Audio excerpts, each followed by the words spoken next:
Hi, Livonia. This is Livonia On Air. I'm Rob Drzwicki, your Government Affairs and Outreach Director, and we are here on location at Fire Station 1, right here at the corner of 5 Mile and Farmington Road, with a couple of our hometown heroes, folks that help keep us safe every day.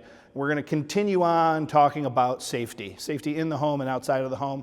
Today, obviously, big piece of what we're going to talk about is just general fire safety, stuff you want to talk about with your kids.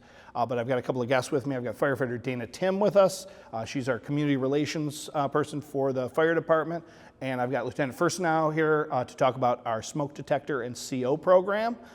So thank you both for being here today, and thanks for what you do every day. Obviously, you got a hard job, and we appreciate you being taking some time out of your day to be with us. Thanks for having us. Yes, thank you. So just to kind of go over it, just the basics. So Dana, you're a firefighter all day, and then you've got an extra job on top of it, and that is kind of being community relations, connecting with the community on behalf of the fire department. Can you tell us a little bit about what you do? Yeah, so I run public education with the fire department now. We do 3 major events a year, but we're also constantly coordinating, especially with our schools, and trying to get into schools to teach kids about fire safety. And just anytime we're out on calls or we see an opportunity, that's where our lieutenant comes in as well. We're kind of trying to look for threats or different things that we could help our civilians with. And a big one is when we're on medical runs, would be looking for smoke alarms and basic issues like that, hoarding houses, potential escape problems, and trying to educate people whenever I get a chance with all of those things to help keep everyone safe. So fighting fires before the fires even start.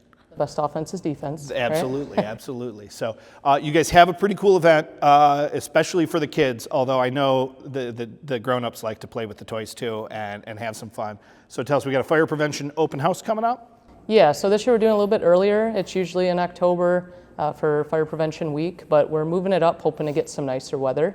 Last couple of years it was a little cold and rainy.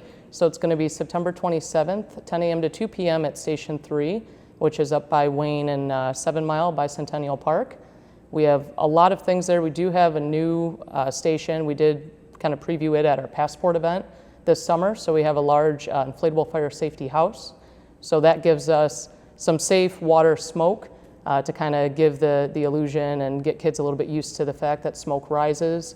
So when we're talking to small kids, we always tell them get low and go, get out. So that kind of helps us to give them a little bit of a visual and get them a little comfortable with that idea. And then there's also placards and different things in each room that's themed for fire threats. So for instance, there's an area of it that's a fireplace, an area that talks about kitchen safety. So it's just kind of nice to take them through small groups and sort of walk them around. And then on top of that, we do have, last year we started doing 1 vehicle extrication demo. When we do our big event here, Passport, we do 2. But for that event, we did 1 last year. We're going to do that again. And we also have fire extinguisher demos, obviously spraying the water, some puzzles, fun handouts for the kids. All the fun stuff. Now, the last time I was there at that open house, they had some melted objects, and you had to guess what the object was. Is that still there? We do have that still, Because yep. it was a rotary phone in there, and I don't think any of the kids knew what a rotary phone was. We're so trying. I said, we need to get you some melted iPhones. Yes, we're trying to update, and actually the theme this year is lithium-ion batteries from NFPA. Sure. So that's obviously something that everyone has in their home. I believe the average is at least 20 batteries in the home, because anything that's rechargeable now is lithium. And a big fire safety thing with that would be that even if it's in a home and it's not by a fire, the issues happen at such a lower temperature with those. We actually had a phone on one of our trucks not so long ago that just from sitting in the truck and being plugged in had expanded to the point that it's unsafe, because once those blow up, the off gas is really dangerous. So that's going to be the theme. So I do have some new educational pieces this year that we'll be featuring, and that's going to be a big part of it. That's great. And I know one of the issues, I was talking to the chief a couple of weeks back, is the types of charger cords we use a lot of times. If you're buying that cheap off-brand off of Amazon or at a discount store, sometimes that charger cord can be more dangerous than anything because that'll heat up, or it'll heat your phone up too. So make sure you're paying close attention, for our folks, our listeners, make sure you're paying close attention to what you're using. Yeah, power tools too. That's major. We've had a couple events here that we've ran on, and it was from power tools that were docked, and they were docked in the home, or they were docked with aftermarket things, and that doesn't have the safeties built in. They don't necessarily communicate correctly. So I always tell people, keep those things outside, only use brand name, and make sure you're not just leaving them in even if they do have a safety. Yeah, the couple of bucks you'd save by going with the cheap brand for a docking station or any of that is definitely not worth losing your house and everything in it and putting your family in danger. So, no, it's great, and it's great to see that our fire department is out there in the community engaging folks and trying to find these things before. Now, you had mentioned smoke detectors, and I know we have the guy, the smoke detector guy for the city of Livonia. So, Lieutenant Personnel, why don't you tell our listeners about our smoke detector and CO detector program that we've got here in the city? Yeah, of course. I get the question all the time, how long have you been doing this? Are you still going to be doing this next year? What do I need to do to get involved, or how do I get my name on the list? And basically, the city of Livonia, we've done this program forever and ever and ever. I've been here 23 years, and we've had a smoke alarm project in place the whole time I've been here. It's changed over the years, and it used to be a partnership with the American Red Cross, and they would provide a homeowner who was a senior citizen up to 3 smoke alarms, and at the time they didn't offer carbon monoxide, but we could provide up to 3 for a homeowner as long as they were senior citizens.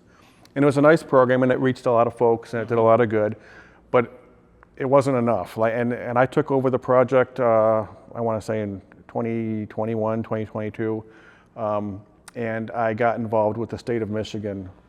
And what that means to the homeowner is now the state of Michigan provides the smoke alarms and they offer carbon monoxide alarms. And now it doesn't matter how old you are. You can be 20 years old, you can be 100 years old, it doesn't matter. Financial status doesn't matter. Single, married, veteran, doesn't matter. None of that matters, and you can have as many alarms as you think you want or need. The only criteria is you want your home safe. You want that detector in there, and you want to know it's installed properly. Correctly, and basically it's a peace of mind. A smoke alarm on the ceiling is not going to prevent anything, but it's going to give you notification in case there's an emergency. So the program is you call me, we get your name up, put on the schedule, and I come out and I install them. So basically I bring them out to you and I install them. So I tell people every day, the state of Michigan provides the parts, the city of Livonia provides the labor. It's all free, all tax-free. That's spectacular. So no reason not to do it. And even at the very least, hey, maybe your placement is wrong. I know there's different places you should that are going to be more effective at alarming you as to where it's going to be. So just getting the advice of a professional that really knows how this works. Actually, I guess this is a question to both of you. You know, are there some real just guaranteed tips that are going to help keep your family safe? Are there things we can all do right now as I'm sitting at home listening to this podcast? Are there things I need to be planning and thinking about to make sure that my family, my pets, my Pokemon cards, that they're all going to be safe? There's a lot of factors involved, but we always tell people common sense. Think safely. And we touched on it earlier about lithium-ion batteries especially. And lithium-ion batteries, they get a bad rap. They really do. They sound like they're scary, and people see on TV, oh, there's a lithium-ion battery fire, they must be dangerous. They're really not. And we talked about it. The inherent danger with lithium-ion batteries and their components is when brand X is $100 for a new cord and charger, and we go on Amazon and we can find one that'll fit brand X for $40. It's not for it, but it'll fit it, or it's compatible with it. Sure. There lies the problem, because like she said, they're not designed for, they're not regulated, they're not tested, but it's compatible with, or it'll fit, and that's where the problem comes in. So maybe not trying saving money is a safe bet, but just keeping an eye on what you're doing. If you're cooking, don't go watch TV. Stay with your pots and pans. Things like that. Seems pretty simple. Anything to add to that? Yeah, also, again, best offense is defense, so practicing fire escape plans. A lot of what I do, we try and focus on working with kids. Surprisingly, kids can be more helpful in a crisis than some adults, to be honest with you. So a couple of the tips that I tell people, I have a 5-year-old daughter at home, and my daughter has known her address since she was 3. So she knows 911, she knows her address. We do a cool station here during Passport with our dispatch to kind of get the kids used to that. So that's a big thing. And then when it comes to fire escape, knowing just get out right away. If there's smoke, get low and go. don't worry about anything, your Pokemon cards or anything you have, because that can probably be bought on Amazon. And a lot of kids are always concerned for their pets, and I always tell them that I've been in quite a few fires here. I'm in my 11th year, and I've been knocked over by a dog leaving as we've breached a door. We've had cats that go and they tend to hide, and they tend to typically get away if it's, you know, isolated into a room or a couple rooms. Animals are pretty smart, and again, we can deal with that, but we can't go make a new you. So practicing, knowing your exits. Kids always laugh. I tell them if they live on the first floor, all of a sudden now their windows are an exit. So I always ask how many doors they have, and they say 1 to 3. I said, no, actually, how many windows do you have on your first floor?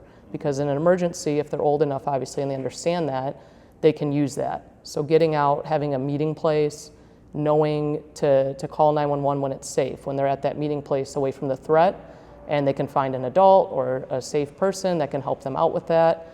Practicing the fire escape plan, I tell them around your birthday, because I don't know, my 5-year-old likes to run around the house and be crazy, so around their birthday is a good thing. If they have a couple kids, you do it at least a couple times a year. Sure. And they kind of get used to it. You can map it out, you can make it into a game, make it fun. And then the last thing is the smoke detectors, your batteries, testing them. All of those are gonna definitely help as much as possible to prevent an issue. Love that of doing it on the birthday. Just gives you one little thing to do, or you could do it 4th of July. Anytime the family's all gonna be together anyway, first thing in the morning you get up and you do your little routine. Right. Seems like a clever way of doing it, just so it's always in mind. And you let the kids get their wiggles out, they run around, let them jump out the window if they're on the first floor, obviously, and make sure that they know what's going on. So it's a brilliant idea. So we've got the open house at Bicentennial at Station 3, and that is on the 27th of September, correct? Yep. All right, and then when will we see you guys out in the community again? We are doing events all the time. October's coming up, so we're out and about at schools and different things, some churches. But in terms of large events, the next big one is going to be December 14th at Greenmead, and that's Night of Light, so it's us and PD. Super fun family event. It's cool. Come get some hot chocolate. All the holiday lights out there, hot cocoa, Santa and Mrs. Claus are there, and then you get some cool extra lights, right? Yep. Right. The FD and the PD come and bring us some more lights. That's really neat. Any other big programs coming? Any big expansion on the smoke detector program that we should be watching out for? Nothing that I'm aware of. We're going to continue doing what we're doing. In 2023, I put up 78 smoke alarms in the city, 78 for the whole year. A lady asked me if she could put it on Facebook towards the end of 2023, and I said, I would appreciate that very much, thank you. And last year I put up 2,700. So I went from 78 to 2,700 in a year, and this year we're on pace to hit that number again. So we're going to keep doing what we're doing. That's great. Keep calling, keep telling your neighbors. By all means, we'll be and so how will our listeners be able to get on that list? What email should they send, or what phone should they call? They can call the fire department non-emergency number, okay, and that'll connect with me. They can call me direct. A lot of folks are handing out my business cards, which is very admirable. I love it. Please keep that up. Thank you, guys. Thank you so much, not just for what you're doing with our community, with the smoke detector program, but for what you do every day. You come in and you give us your all every single day, every week, year in and year out. You've been with us how long? 23 years. You've been with us how long? 11. So that's 34 years. So I did the math really quick. 34 years of experience in helping this community, keeping us safe. So thank you to our firefighters, and thank you for listening yet again. We appreciate you. This has been Livonia On Air. Stay safe, Livonia.